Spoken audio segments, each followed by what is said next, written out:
pessoal, de novo aqui, mais um Marcelo Bolinha Responde. Pergunta daí que eu respondo daqui. Que hoje eu nem tirei o corpo, porque eu tô respondendo aqui e tá rolando um assado ali do lado ali, ó, e dos bons. Então, vamos lá. O Eduardo pergunta.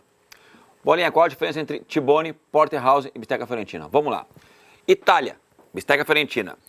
Toda a peça que tem um lombo, né, que é o contrafilé, junto com o filé mignon, ali do começo até o final, bisteca fiorentina, tá? Nos Estados Unidos, né, e arredores, porterhouse é logo que sai ali da diferença da alcatra, que pega um pedaço da alcatra, contrafilé e filé mignon. Quando tá acabando a alcatra nesse corte, ainda é porterhouse. Dali para adiante, T-bone steak. Então essa é a diferença entre bisteca fiorentina, porterhouse e T-bone. Valeu? O Henrique pergunta. Bolinha, qual a sua opinião a respeito dos amaciantes para carne?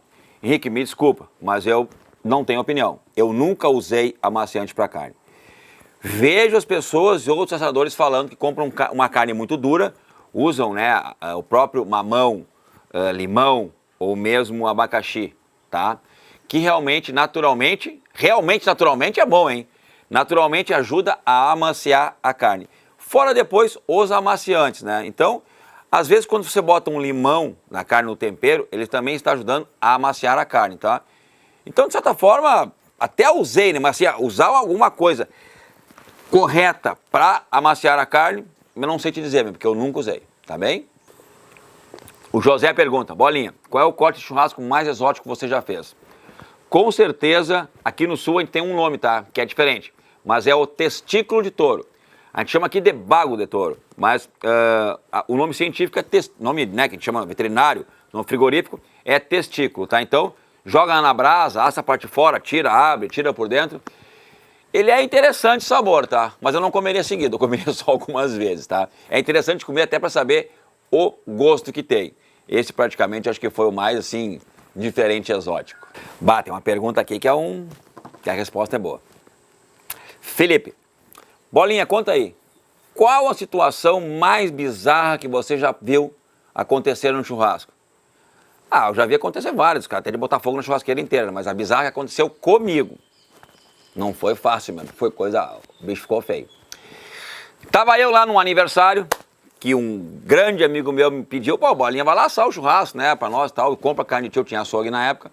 Então eu peguei meus espetos, botei na caminhonete, vambora. Cheguei aqui numa cidade do Rio Grande do Sul, que é São Leopoldo o nome. Cheguei lá, carvão, comecei a fazer o churrasco e tal. E eu tenho aquela mania de usar espeto, né? Que eu aprendi essa espeto, então eu asso tudo com espeto. Botei no espeto as carnes e não tinha, no fundo da churrasqueira não tinha como o espeto se apoiar. Aí tu bota o espeto e faz assim, ó. Você bota o espeto na churrasqueira aí, pra ele parar do jeito que tu quer. Tu quer ele assim, tu quer ele assim, tu quer ele assim, tu vai vendo o jeito que tu quer, né? E eu dava um soquinho aqui atrás pra o espeto parar. Bom, depois de tudo pronto, as carnes praticamente prontas, eu fui tirar os espetos. E o primeiro que eu fui tirar, eu fiz assim e o tijolo meio que abriu, né? Fez assim, ó. Que a parte era toda tijolo refratário atrás, dos lados, né? E aí o tijolo fez assim. E eu peguei e puxei. Quando eu puxei, viventes, sabe o que aconteceu?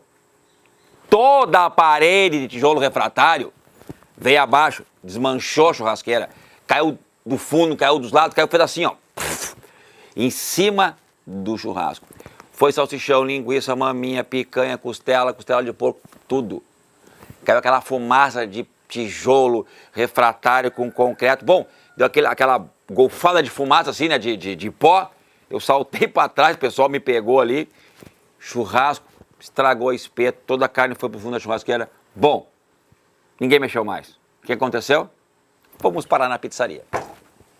Então, meu amigo, essa foi a resposta para ti, tá? Foi a situação mais bizarra e uma das minhas maiores vergonhas que eu já tive ao fazer um churrasco com os amigos. Foi feio o negócio, mas acontece, né? O Paulo tem uma pergunta bem boa aqui, ó. Que ele vê, pelo jeito ele vê usando a minha chaleira aqui nos dias de gravação, né? E tomando mate. Bom dia, Bolinha. A minha chaleira de ferro sempre enferruja dentro. O que faço? Bom, Paulo, ela sempre vai enferrujar porque você mesmo falou, é de ferro, né? A minha também é de ferro. Mas o que eu faço? Depois de usar, tá? A gente pega e vira ela e seca exatamente todo o fundo, seca com um pano, né? E depois vira ela de cabeça para baixo, tira a tampa aqui e encosta ela no fogo. Deixa o fogo secar por dentro, a panela. Aí ela fica bem sequinha. No que ela ficou sequinha, a gente guarda, tá? Mas de qualquer forma, se eu demorar para usar, ela vai aparecer com ferrugem. Mas a forma que eu faço para demorar mais tempo a não ter o ferrugem é essa, secar ela com o fogo. Valeu, irmão? Bolinha, você não me respondeu ainda e eu preciso dessas respostas antes de janeiro. Vou fazer uma costela de aniversário do meu pai.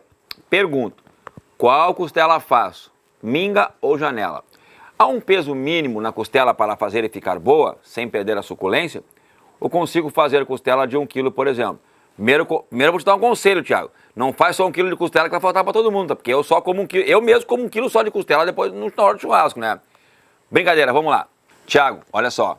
Aqui no canal eu tenho vídeos, aliás, o que mais tem vídeo é de costela, porque eu sou um apaixonado nessa área de costelas. Tem costela minga, tem costela ripa, tem costela 3 ossos, tem costela janela no apartamento, no churrasqueiro de apartamento, tem costela de churrascaria, ou seja, o que mais tem vídeo de costela, cara. Então é o seguinte, meu amigo, vê todos eles. Vê todos eles, porque depois de tanta dica e tantos macetes que eu vou te dar nesses vídeos, tu vai ser o maior assador da tua família e dos teus amigos. Então, assiste aí e depois faz aquela costela pro teu pai.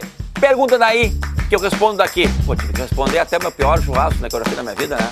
Vocês estão pegando pesado nas perguntas por aí, hein, gente? Um abraço e até o próximo Marcelo Bolinha Responde.